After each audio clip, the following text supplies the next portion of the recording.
Good afternoon, everyone. Welcome to this auspicious occasion of 17th CK Majumdar Memorial Lecture. I would now like to call up on stage our Dean Academic Program, Professor Amitabh Gairi, for the introduction of the speaker.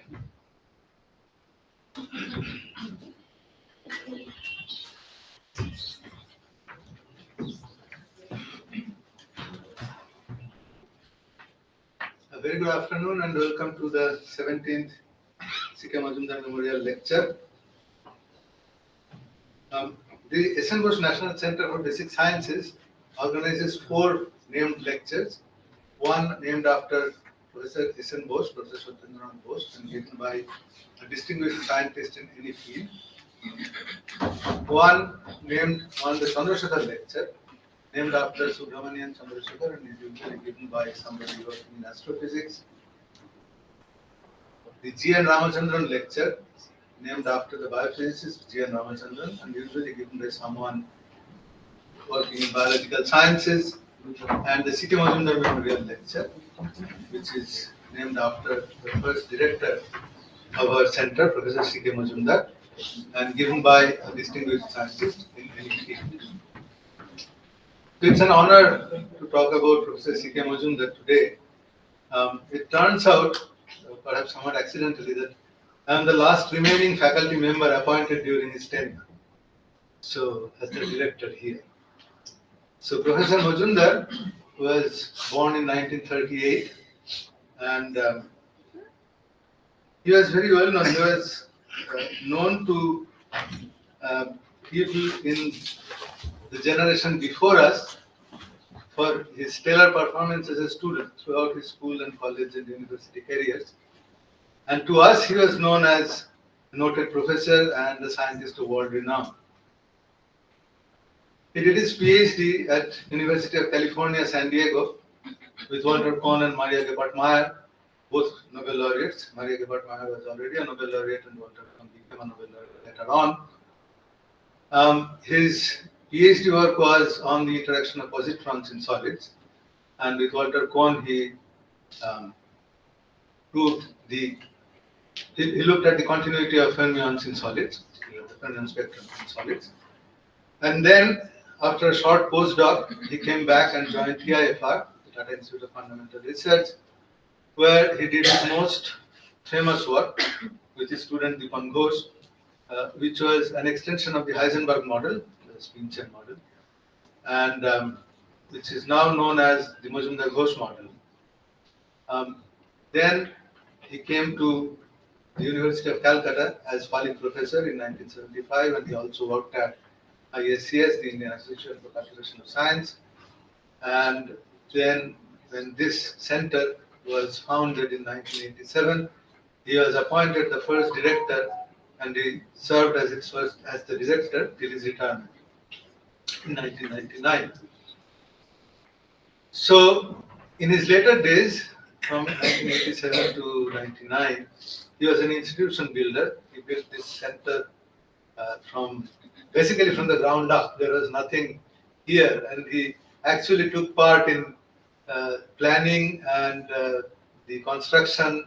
While the construction was going on, I have heard stories that he would come and sort of visit the things that were happening and argue with the engineers and about the quality of the cement that was going in and all that.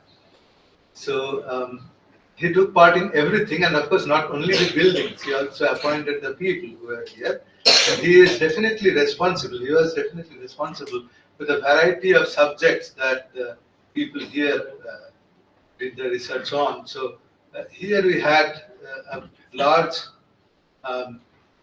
variety of theoretical physics interests, so from condensed matter physics to high energy physics and mathematical physics, and also some chemists and experimental scientists, experimental physicists, and also a couple of mathematicians at that time. So it is somewhat appropriate that this year the lecture is on something that even more different. He was also very interested and very encouraging about towards the computational physics program in India, and he actually hired a couple of people at that time, which was not very usual, who were interested in doing computational quantum matter physics and other computational astrophysics as well. And so it is quite appropriate that this year's lecture will be on computing and artificial intelligence. So I invite our director, Professor Tanushree Shahadashgupta, to introduce the speaker today.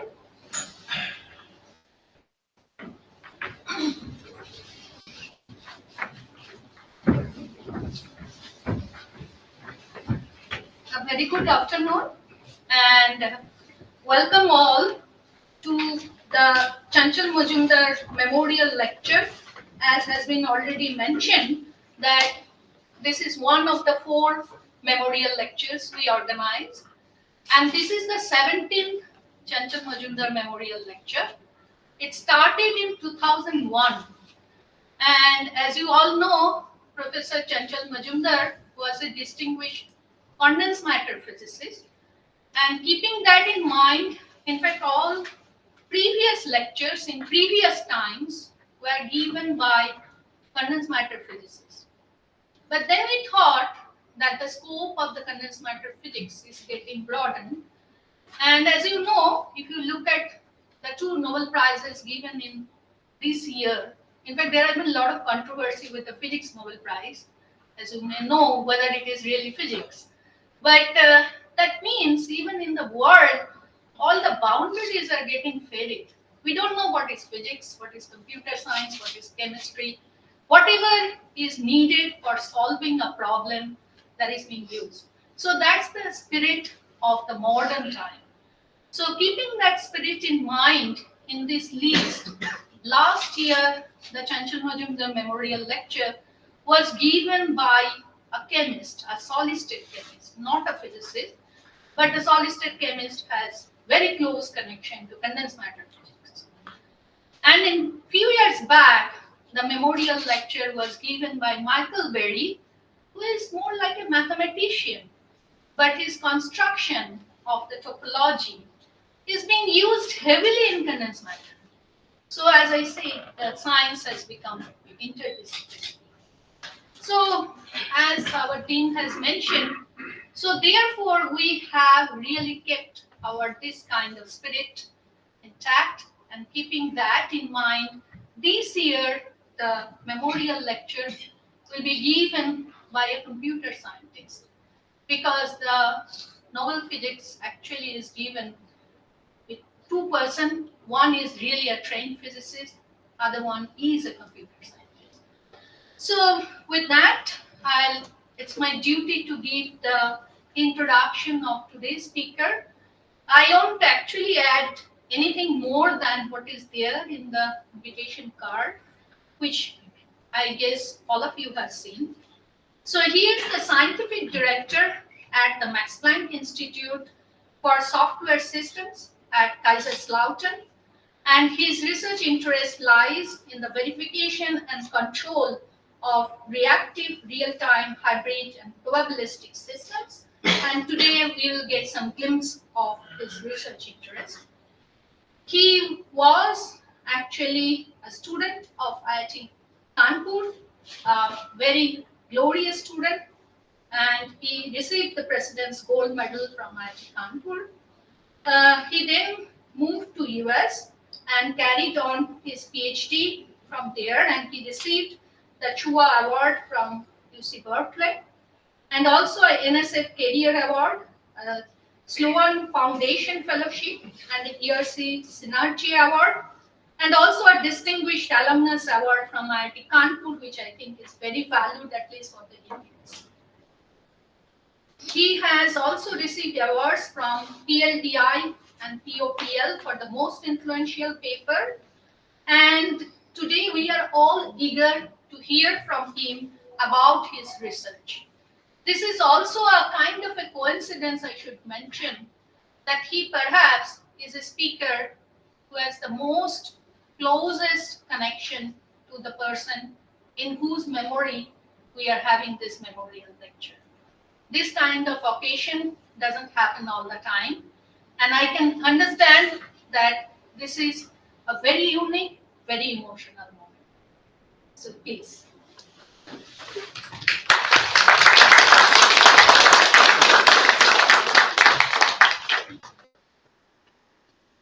Thank you very much for the invitation, and thank you for getting me to talk here.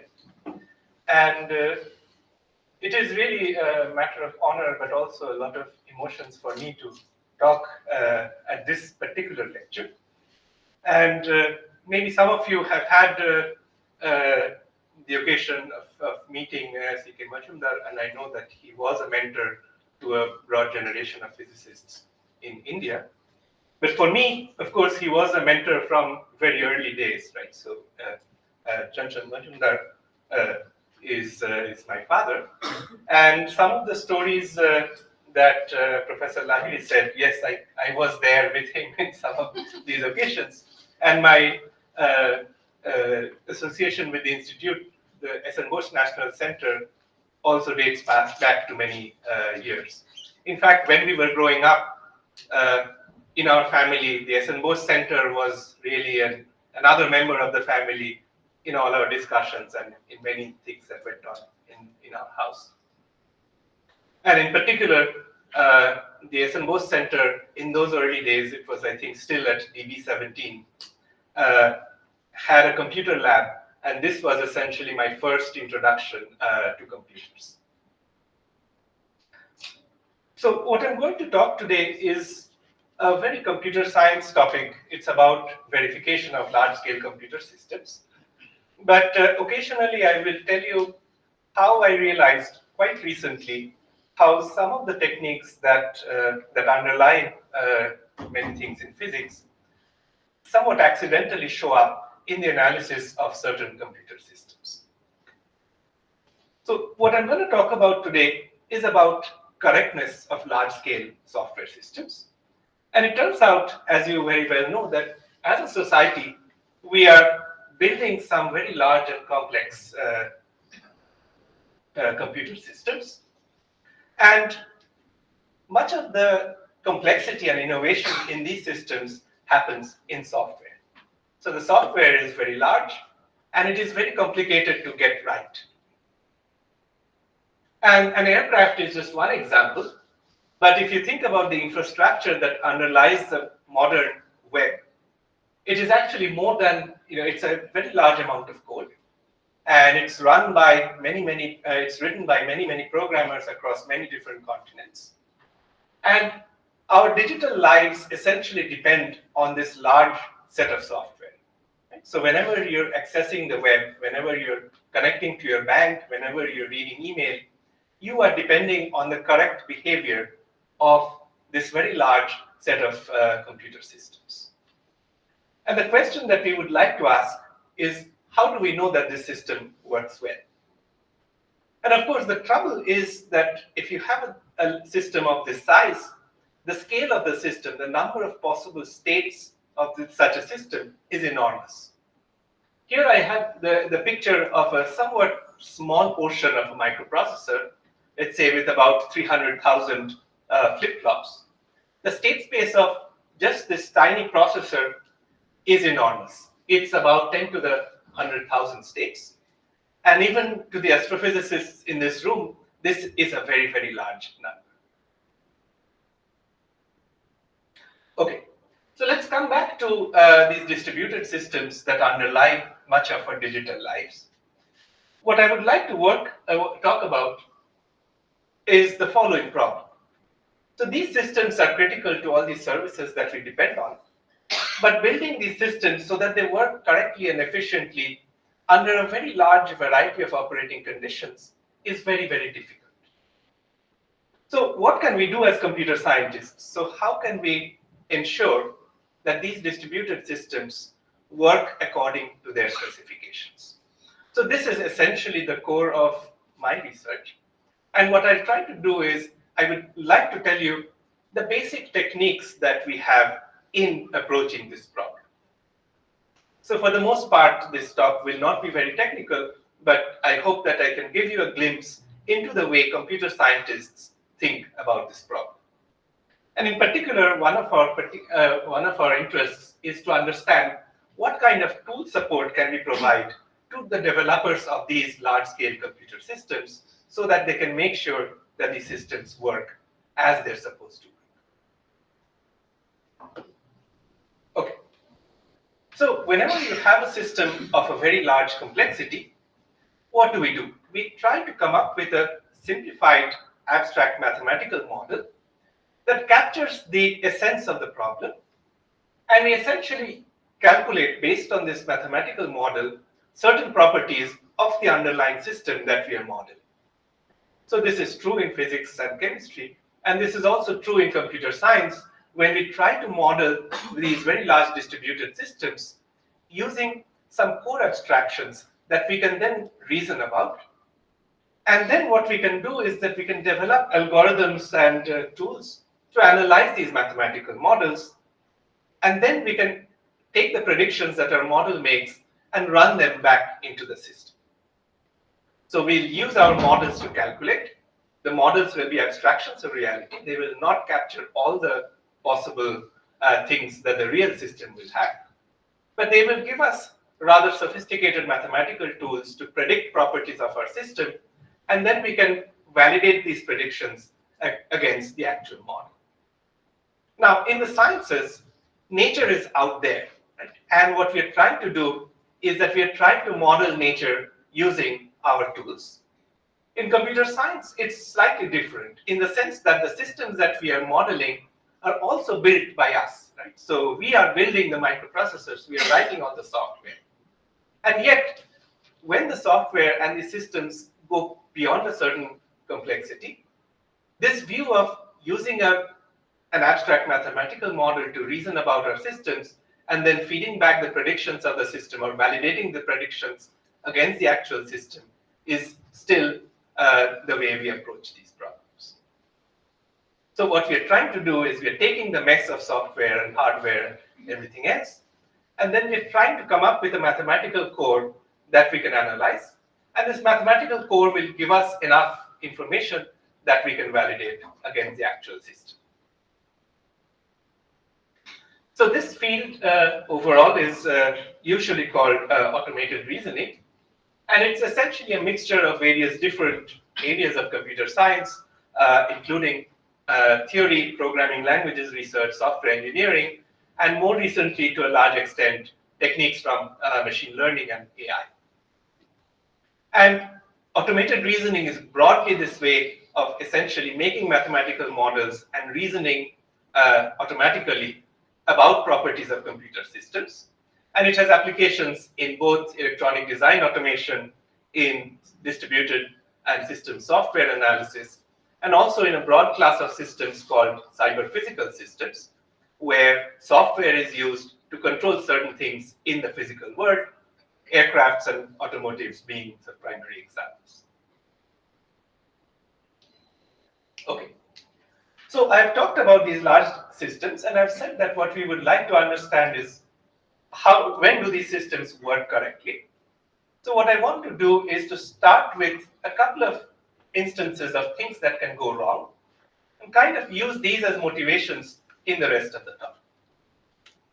So for many of these distributed systems, the first property that you care about is something called consistency, that essentially says that if I store something in a system and then I retrieve it back, I should get back exactly the thing that I put in. As an analogy, imagine that you have a bottle of milk and that you put in your refrigerator. You close the door of the refrigerator, but later on, if you open the door, unless someone else has taken this milk and has drank out of this bottle or has put in something more, you expect to find this milk and exactly the amount that you put in. So this is an example of consistency. If I put something in the cloud, when I get something back, I expect that it's exactly the same thing.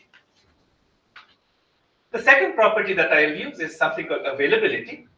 And this just says roughly that when you try to put something in the cloud, most of the time it should work. Right? So if you want to put a bottle of milk in the fridge, well, you should be able to open the fridge most of the time, put the bottle in, and successfully close the door of the fridge. One way of ensuring consistency is that, well, somebody locks the fridge so that you can never even put a milk bottle inside. So vacuously, you will never lose consistency. But availability is the flip side that says something good happens most of the time. Now, there are many other properties. The primary things we care about are things like security and integrity. So if we put something in the cloud, unless we permit somebody else to look at it, it should not be available to somebody else. Right? So if you put your medical records, you do not expect somebody else to be able to access them. When you connect to your bank, you expect that some third person on the internet is not able to connect to your account and so on. I don't think we'll get to the security and integrity part. We'll just focus on consistency and availability. We will start with techniques that we can use in order to check consistency and similar properties for large software systems. Okay, but in order to understand what exactly happens in these large-scale systems and why this is so complicated, let me try to show you what happens when you try to connect onto the internet. So you may be sitting here and you connect to your browser, and let us say you want to go to Google. Now, of course, there's a large software stack sitting on your computer, your browser, your operating system, and the network that essentially understands your intent and kind of connects your intent to the network and eventually sends a request to some other computers that Google is running somewhere else. Right? So this is the network, this is the internet that goes from your computer through a bunch of routers to Google's computer. And at some future point, Google's computer sends back a reply that goes through that goes through the internet, goes through your computer, comes back to the browser, and you see the results. Now, of course, Google's computer is not just one computer. There's a huge amount of infrastructure that is sitting there inside. There are many, many computers that are involved in getting what you want to see through it. There may be some application servers, some index servers, some storage nodes. There may be many hard disks. And all of this is done transparently to you before your request comes back. Now, this is a very complicated system.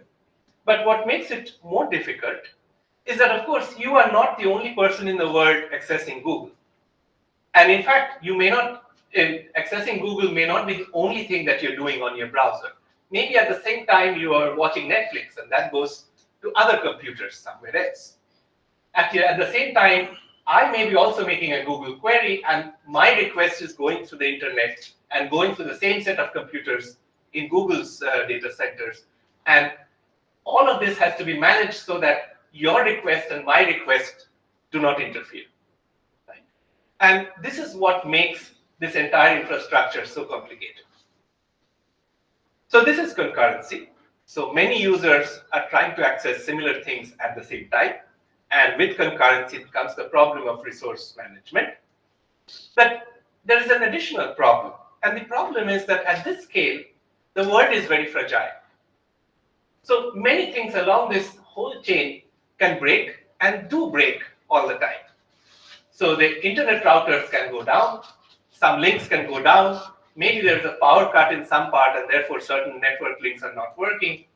Maybe some of Google servers has a bug, or just there's a hardware fault, or maybe it's a scheduled outage where they want to get a new computer in the system.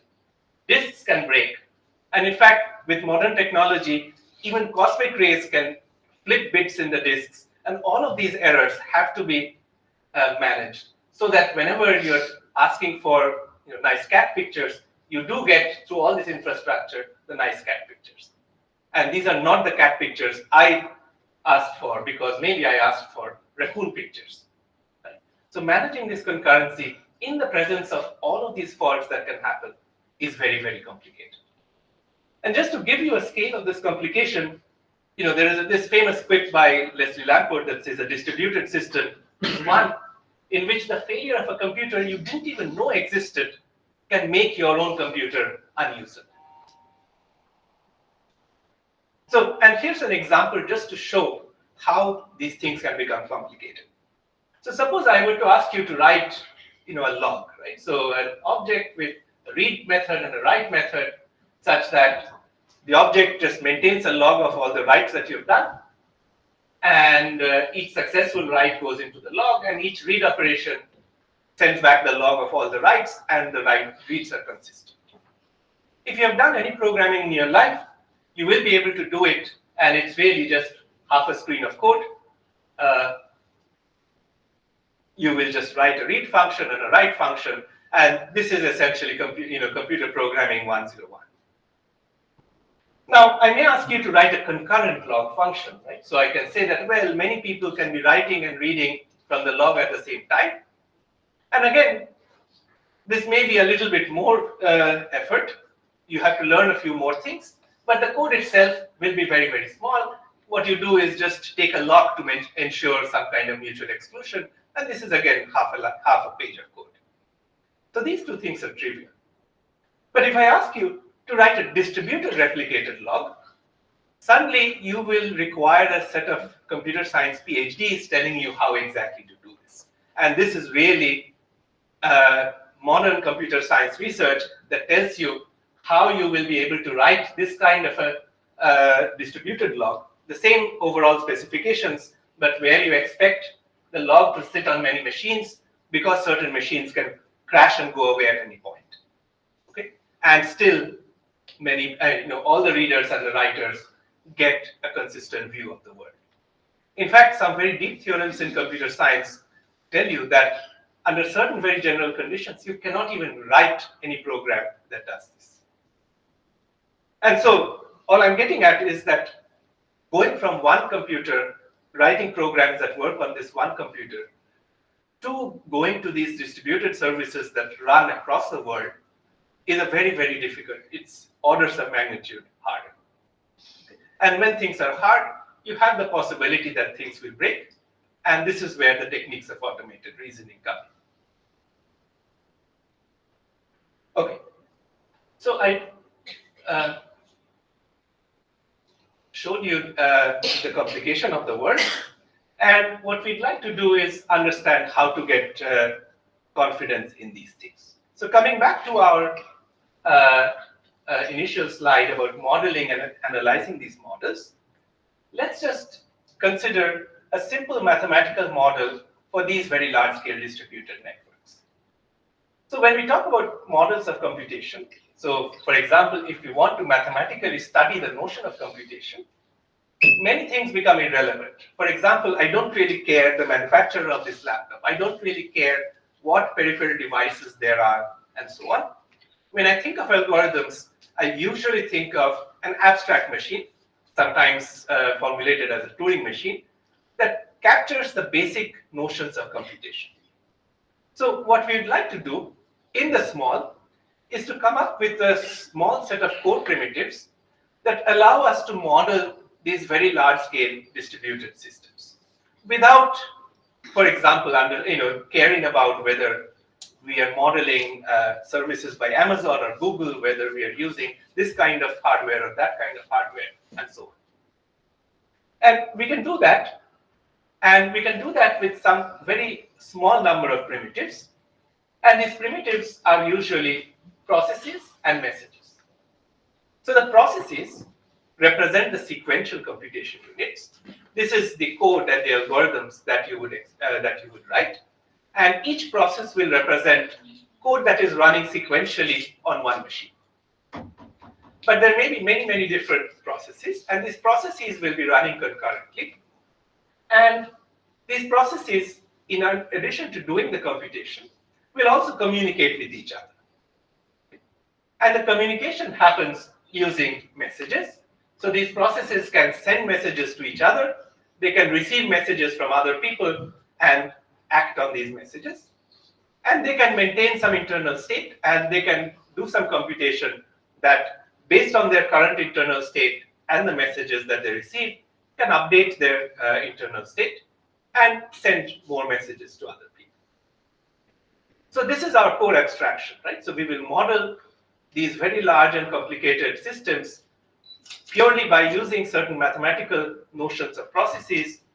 You can think of them as the state machines with some states and or directed graphs with states that represent the computation state of the system. and arrows that represent messages that are received or sent by the processes. And this is sufficient for modeling a large class of computational problems that arise in these distributed systems. So here's a very simple example.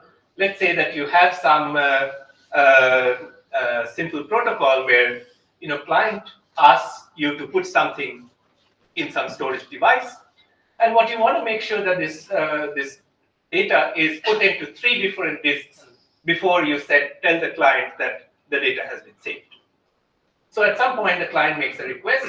There's a coordinator process that asks each of these participants to write this data on the disk. And when each of them says, yes, I have written this data on the disk, then you tell the client that, yes, the data has been written.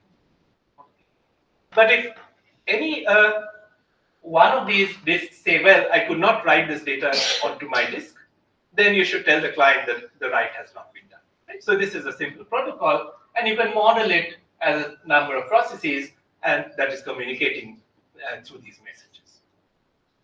Of course, you can imagine that these messages are going over this complex infrastructure of network and so on. So this may not be the only particular example that, or an only particular run of this system. There can be another one where, let us say, the messages come back from the participants in a different order. So just this model of transitions and so on, processes, can capture many, many different executions of a system. And so the model checking problem is that you're given a model like this with processes and messages, and you would like to understand how to compactly represent all the behaviors of a system like this. And then, given a description of the process, can you check that all possible behaviors of a system satisfy a good property, right? To make sure that every possible trajectory of this dynamical system ensures that some good property holds. And the analogy to physics is something like molecular dynamics, right? So you can think of the processes as some kind of fields or messages or particles, and whenever a particle comes to a particular point, there is some update to the state, and more particles can be generated. And the program semantics is essentially telling you all the possible interactions between the particle and the field. And the model checking problem, in some sense, is figuring out the sum over all paths, right? So you're trying to figure out every possible trajectory of this dynamical system. And we run into the same problem as you do, which is the curse of dimensionality, right? So if you have n particles, suddenly you have exponentially many interactions that you have to care about. And here also, you have all these processes, and you have a soup of all these messages going around. And the possible interactions between the system would depend on every possible ordering of these messages that are sent to these processes. So let's answer the 2 questions that we posed. The first one is, how do you compactly represent the semantics of a program, of the system? And the second is, how do you explore every possible behavior? So the semantics we express very concretely using something that we call execution graphs. And the execution graphs essentially maintain only the causality information between states and messages. So the point is that there may be several processes that are each running their own computation, but each message send-receive pair forms a causal link in the system that says information from one process has moved to has been sent and received by a different process. And the semantics of a program is essentially the set of events and the causality links between them that determine how the process evolves. So what we shall do is we shall give the semantics of a program purely in terms of just maintaining the causality between them. And once you have this kind of graph structures, you can actually do more clever things like figuring out the consistency between message passing. So maybe you have a semantics that says, well, if the same process sends 2 messages to another one, then they should always be received in the order in which they are sent. So if you have an execution graph you can check if they're consistent by saying that, well, these particular executions are allowed, but this third graph is not allowed because you see the second send is received before the first one, and that is not allowed by my semantics. So at a very coarse mathematical level, we can take a program, take a distributed program of this kind, and define its semantics purely through a set of combinatorial objects. In this case, the combinatorial objects are these execution graphs that capture the causality among messages in a program. Okay. Which essentially brings us to one of the key observations that allow us to do this kind of exhaustive exploration of the space of execution graphs. And this is the notion of independence. So two processes are independent if there is no causal link between them, or two events are independent if there is no causal link between them. So think of this very simple program where you have T1 and T2 that's talking to each other, and T3 and T4 that's talking to each other. Now, because there's no causal link between T1, T2 on the one hand and T3, T4 on the other hand, I don't really care in what order their relative causal links are expressed in the system. In other words, if I want to look at trajectories of the system, I don't need to look at every possible ordering between the conversation of T1 and T2 and the conversation of T3 and T4, because there's no causal link between them, right? So essentially, I can optimize the search for every possible execution graph by only capturing the partial ordering between the causality among the processes.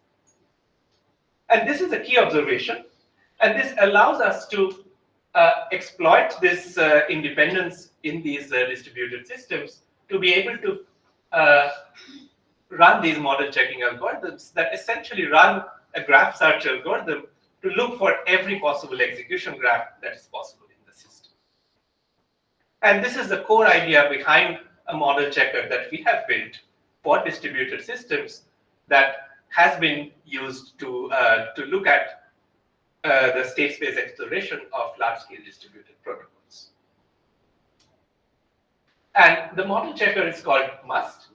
And this is essentially a joint project between my group at the Max Planck Institute and several people at the Amazon Web Services, the company.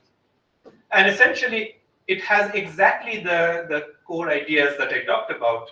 We model systems using processes and messages between them. We model these things as libraries in a programming language called Rust, because then we can directly run over implementations. So what this model checker does is that essentially it dynamically creates these models of processes and messages out of the running implementation, but it intercepts the runtime to be able to try every possible or figure out every possible execution graph that can be generated by running one of these systems. And technically, what I talked about, this causality and independence, has a certain name. It's called optimal dynamic partial order reduction. We also have some other tricks related to symmetry and related to symbolic encodings of data that allow us to explore very, very large state spaces quite quickly. And we have indeed used this model checker to explore the state space of some very core protocol implementations, including something like a replicated log that's used in production. And yeah, maybe I can just show you that this idea of having this partial order semantics is very crucial in making these systems scale to large components, because this notion of independence allows us to cut down the number of possible interleavings that we need to analyze. So this is kind of the summary of the first part of the talk. So we have designed certain automated reasoning algorithms for checking consistency properties of distributed systems. And there is a core mathematical model that tells us what is the abstraction of the underlying software service that's running. And this abstraction is given in terms of processes and messages that allow these processes to communicate with each other.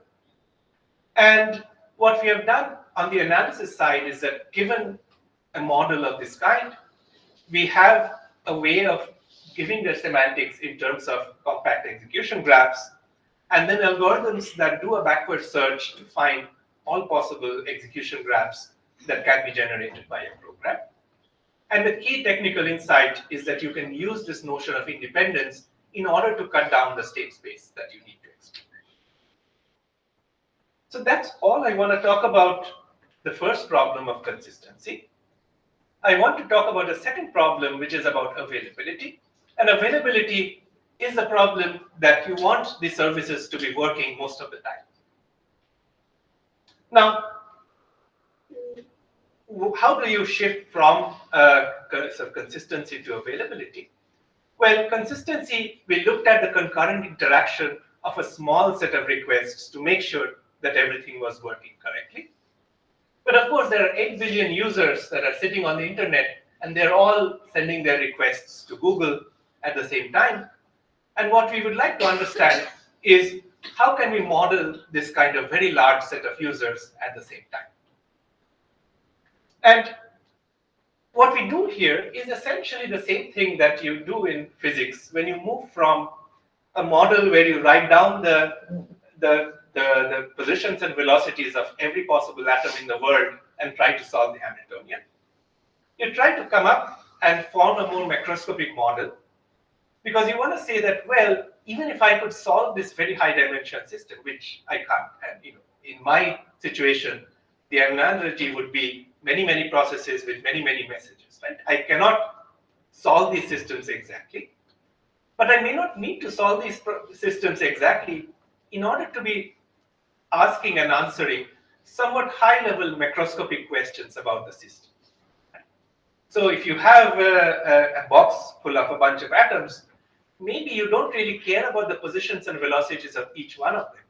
You want to answer questions about what happens if I make this box a little bit smaller, does it heat up? Similarly, what I would like to do here is to look at certain macroscopic properties of these kind of server systems, which is, on the average, how does this system behave?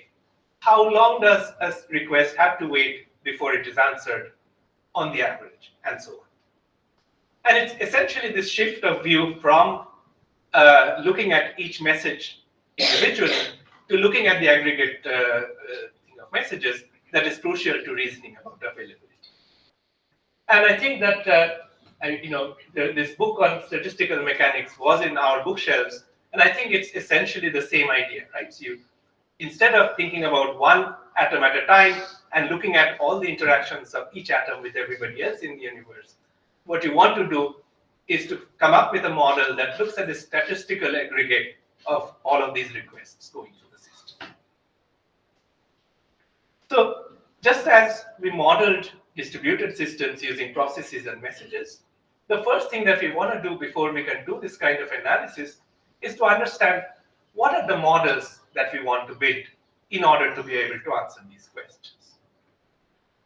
And because we are interested in this kind of statistical or probabilistic properties, the simplest version is that, well, instead of modeling each individual client as one process, let us just look at them as statistical ensembles, right? So if you have many independent requests over time, well, I can model this as a Poisson process that generates requests. I don't need to know, Alice made this request, Bob made that request, and so on. And similarly, because on the server side, I have so many different things going on that are independently affecting the time it takes for a service, I can model that as a Poisson process as well. And so I can model clients and servers as two probabilistic systems, one of them generating requests and the other serving requests. And the client will have some, it would be a process with a given rate, and the server will be another process with a certain rate. And of course, because we are thinking of this kind of internet requests, we would have clients that have a timeout, and they may decide to do something else if they wait too long for the service to be finished. Of course, if you know about these kinds of systems, you will know that you will never connect client directly to the server, but you will essentially have a queue in the middle. And you have this queue in order to absorb certain burstiness, certain variances in the service time. So there is an average rate at which arrivals come, there's an average rate at which they are served, but there are occasional burstiness in the arrival rate or occasional slowness in the service rate. And by just having a queue, you kind of absorb this kind of burstiness. But the natural question is, how big should the queue be? If the queue is too small, then any slight variance in the arrival rate will cause you to lose requests because the queue is full and the request cannot be handled. But if the queue is very large, then it could be that, well, there are a lot of requests sitting in a large queue, timing out and not being served again. And most of the time, figuring out how to set up and configure these server and client systems is a bit of an art. You kind of do some things and see if it works. And what we'd like to do is we would like to bring some mathematical modeling into this. So there's one more thing that complicates matters. So usually when you send a request, when you try to load a website on your computer, and it isn't loading in a little bit, what do? Well, you click refresh, right? So in the world of clients and servers, this is something called a retry. So the client will send a request, it will wait for some time. If the request is not finished by that time, it will send this request again. And it could do it several times before it stops sending this request. And retries are very important, right? Because I showed you this picture that many things can go wrong on the internet. But many of these things that go wrong are very transient. Maybe this web server is down because it's being rebooted. Maybe this disk is a little bit slow just because it's serving a number of people right at this point. Maybe this link is a bit slow because, I don't know, the router is acting up. So occasionally in a distributed system, you will have things that fail. And retries are a very easy way of just getting around this kind of transient failures. But retries can also cause problems that I will show you in a bit. But before that, what we would do is that, coming back to the modeling question, we will model availability by modeling a process that would be a network of clients and services that are connected to each other through these queues. Clients can make requests at certain arrival rates, they may have some timeouts, and they may have some retry policies. And similarly, the servers will have some service rates, and they would have some queues to absorb the variance. And a model checking problem in this particular setting is to understand the dynamics of this problem and give bounds, for example, on average latencies, give bounds, for example, on recovery time after something goes wrong. And of course, we do these retries, and the retries help because there can be some transient failures in redundant systems that can be removed if you just wait a little bit and try again. But in some cases, these retries can really hurt the system because you can have a systematic failure in your system. You can have some code bugs, you can have some operational error, and so on. And in this case, having people retry is making the system worse. Imagine that you are somehow overworked and you cannot serve all your students. It doesn't help you if the student keeps calling you every 5 minutes on your phone and asking you what is going on with their particular request. So in this context of server systems, the way you can see this kind of retries causing problems is something like this, right? So in general, you have this system with a certain capacity, and what you would like to have is that as the load increases, the number of requests that you are serving just kind of goes up. Right? That would be the ideal world, right? So more requests come in, and somehow your infrastructure is strong enough that all of these requests are served. Ideally, you would like this line to just keep going upwards like this, right? There's a lot of load, but as the load increases, the number of things you can do also increases. Okay? And ideally, your system should be somewhere along this line. The load goes up, the system handles the load goes down, the system comes back. But almost any system will not work in this way, right? So we do not have infinite resources. So what will happen is that at some point the system will start becoming less effective. There will be disks that fill up, there will be caches that crash, there will be databases that somehow cannot handle too many connections. If you have built these large-scale systems or any systems at all, you know that at some point you will reach some point of failure. And after that, if the load increases, the useful work done by the system will actually go down. So this is expected. But what you would also expect is that suppose, yes, the load increases and the useful work goes down. But if at this point you decrease the load, you will just go back into the system, right? Into this nice operational mode. It turns out that this does not happen a lot of the time. What happens instead is that the system gets stuck in this bad mode.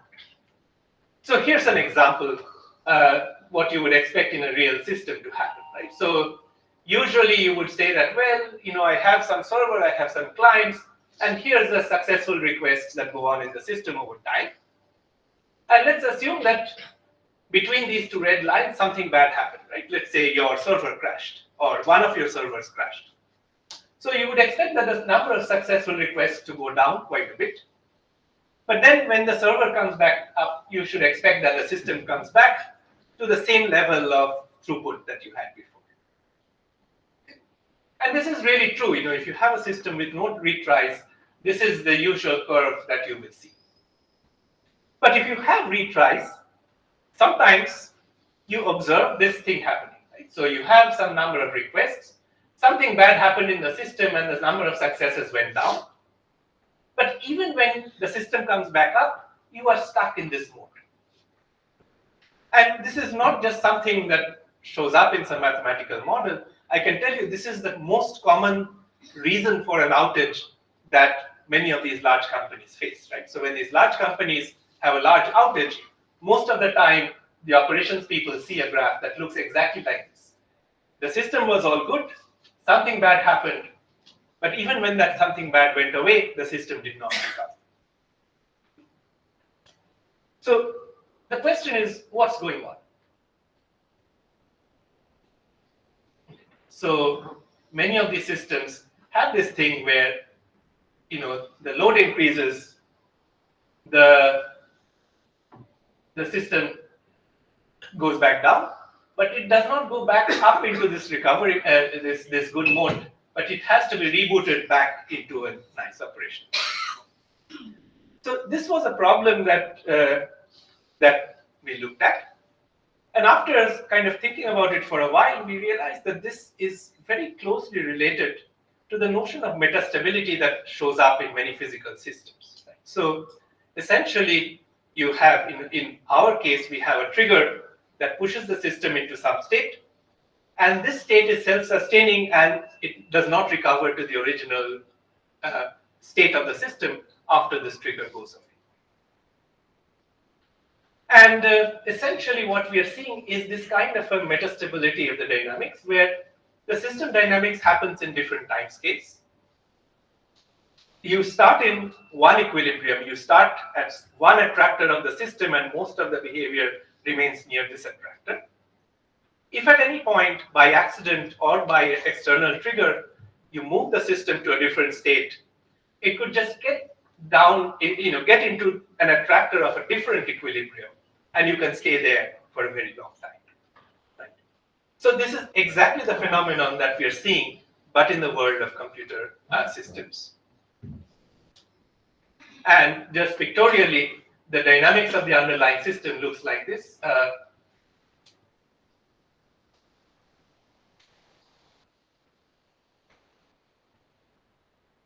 We are in one equilibrium and in the short time scale.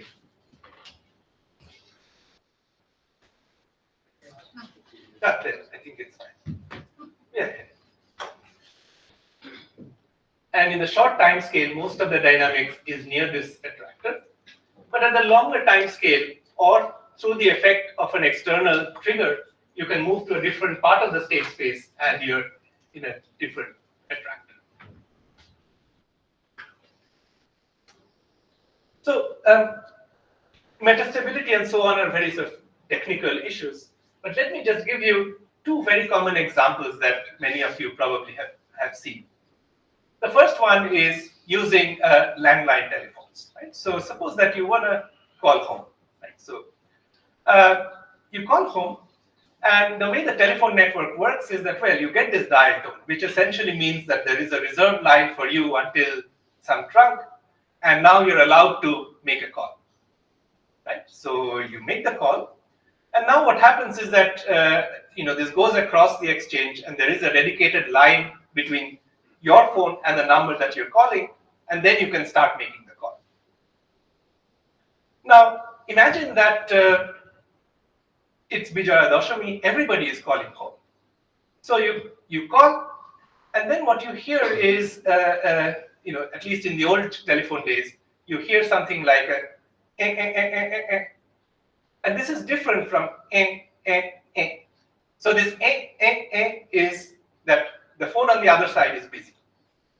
But the eh, eh, eh, eh, the rapid beep is essentially saying that the line on the other side, there is no reserved line that you can have because many of these lines are busy.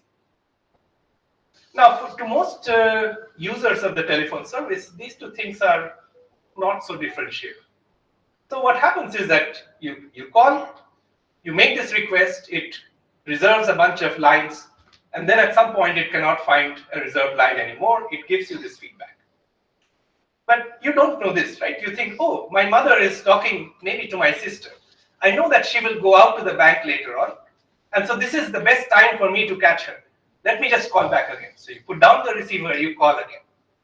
What happens is that you get this again, because you see now the telephone network is at 100% utilization, but it's not connecting anybody to anybody else because everybody is trying, is reserving some part of the telephone network, but not being able to get back.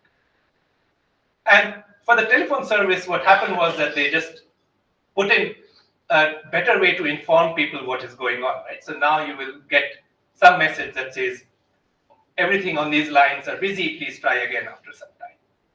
And what you're seeing is essentially a throttling behavior, right? So you have this retry storm, everybody's retrying, nobody is able to get through. And now this message is supposed to tell you to calm down, try your call at a later point. So in the context of web services, you also see the same phenomenon. Imagine that there is a cricket match going on, and all of us are trying to get the score at the same time. So what would happen is that, well, we are all trying to connect to the server. We are all waiting in the queue. Either the queue is full, and then we get an error signal, or we are waiting in the queue, but there are so many people ahead of us that by the time our request is processed, we are impatient, we just send another request. Okay?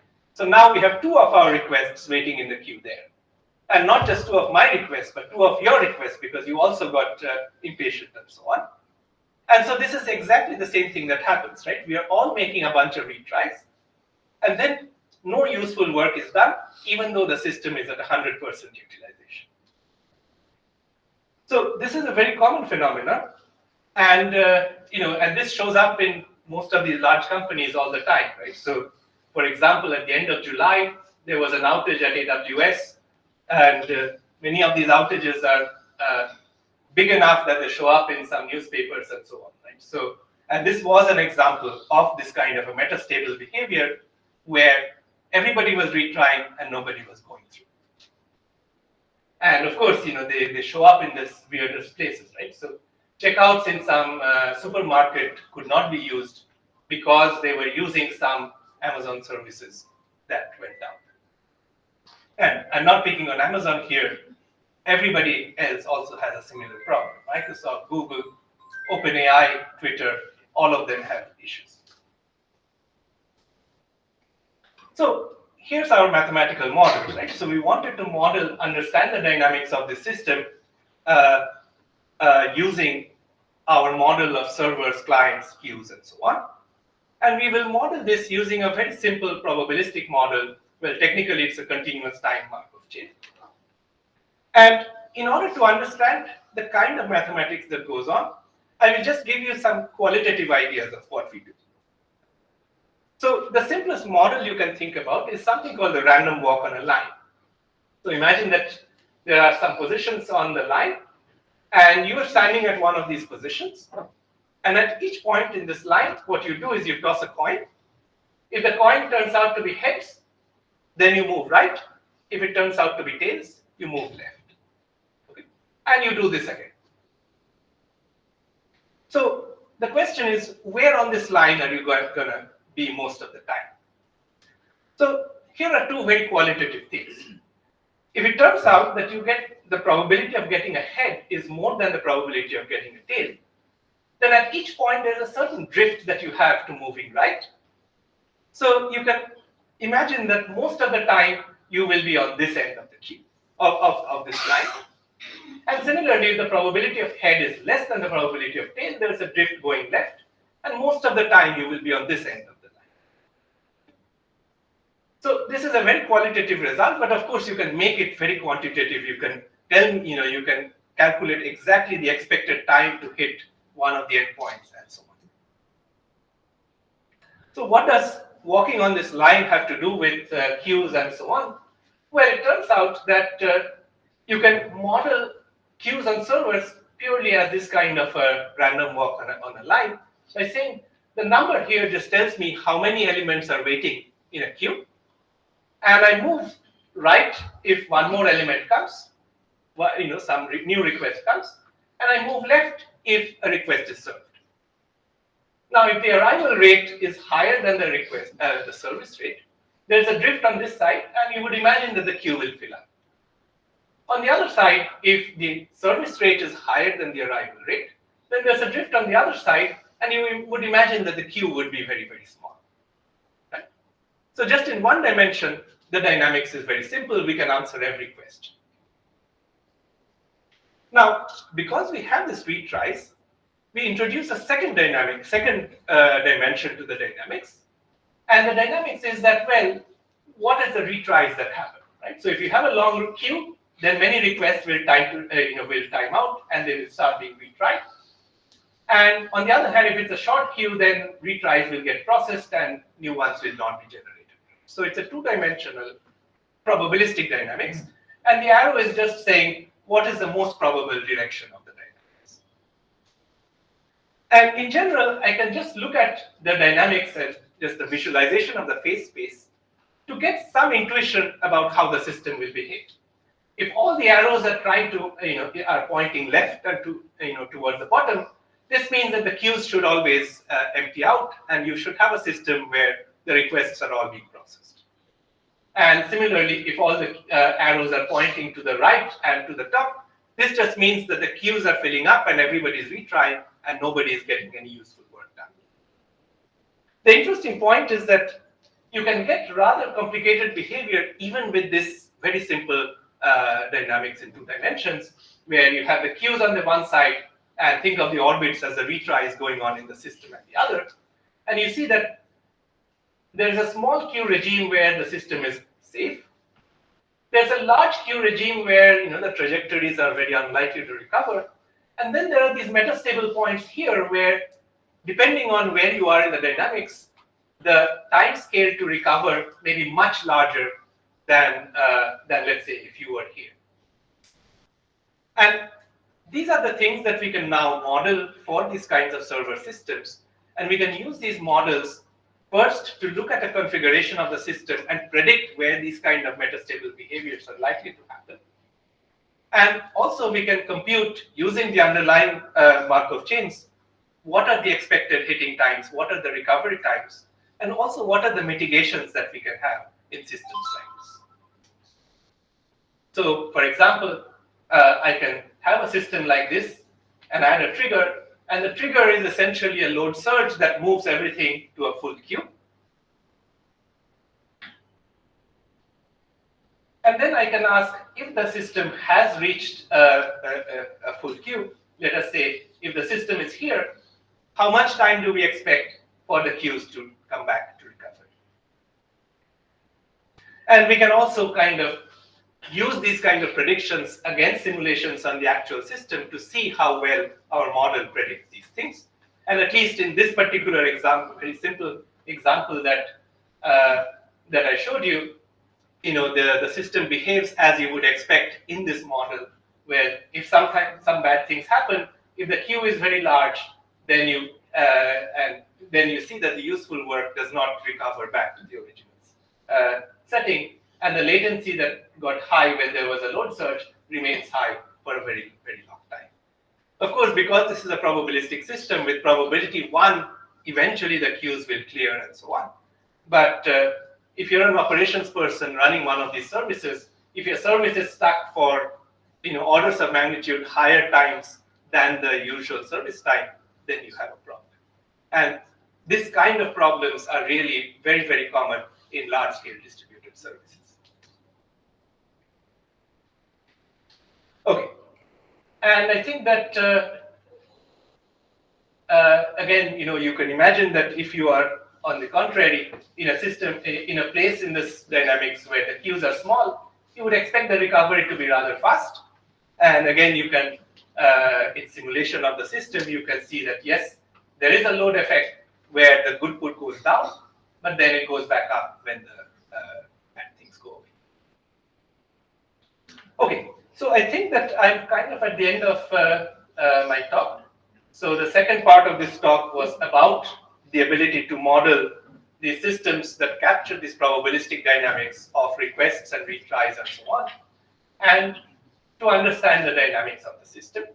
I think that we kind of accidentally got into this kind of stochastic analysis, and I expect that many of you who are working in statistical mechanics and these kinds of sampling problems that you talked about would have many more techniques to bear to these kinds of problems.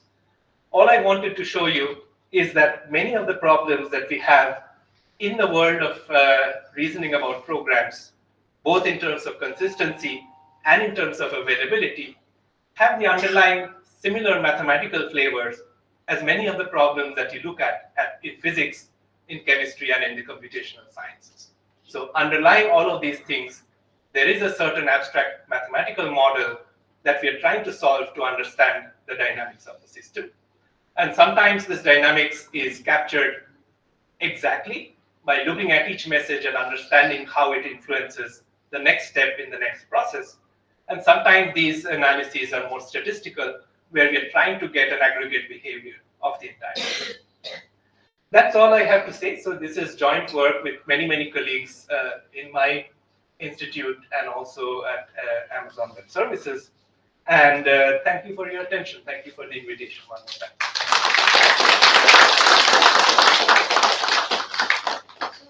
This is a memorial talk, so it's up to you whether you would like to have one or two questions. I'm happy to take questions. Okay. Thank you. So, are there questions? We can take couple. Yeah, sure. Fantastic talks. It was fascinating to see the analogy between the distributed systems and the physical systems. It was really interesting. So I was curious, in the first part you mentioned that you generate all possible execution graphs. But then again, that's a very astronomically or higher space. Yes. So how do you search for the optimal graph? So essentially, I did not talk about all the different techniques. So what we're doing is essentially using this notion of independence to cut down on the state space. But the other thing that we do is we realize that, for example, if you have an integer, there are possibly 2 to the 32 different values if it's a 32-bit integer. But there is a very coarse equivalence class, right? So you just look at the integer and see what are the predicates that this integer is compared against. And this is really the effective size of the state space. So what we do is we also do a lot of logical encoding of the underlying data items, and then just carry around logical formulas. And then manipulations of these logical formulas correspond to looking at many, many behaviors of the program. Right? So there's one part that deals with the enumeration because of concurrency, and another part that looks at the data, and we kind of put them together. But at the end of the day, these systems are still very, very large, right? So if you can always make a system that's much larger than we can handle using our model techniques.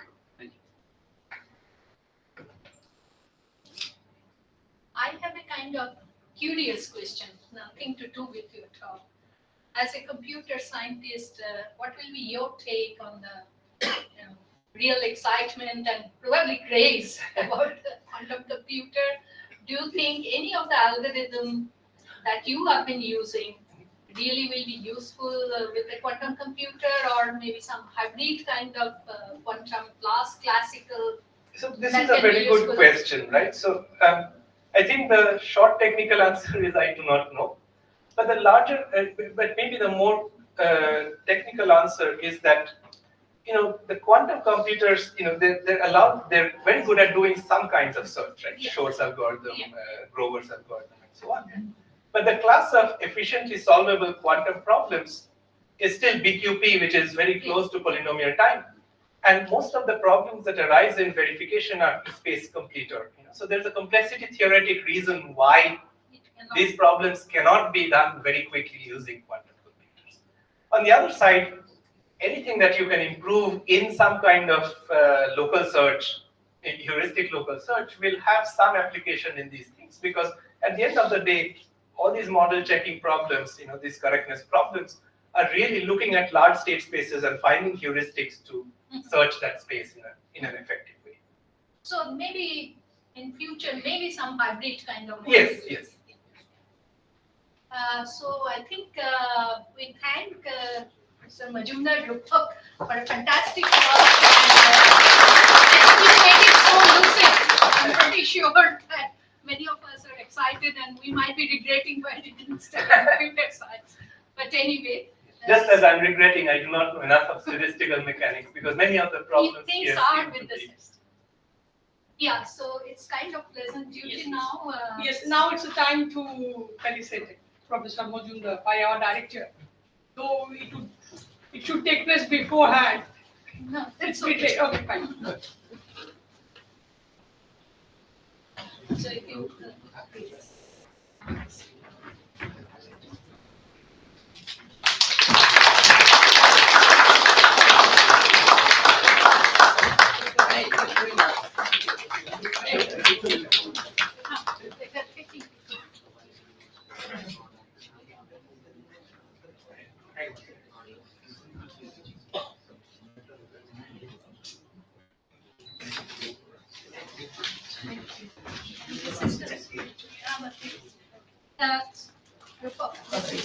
this is actually.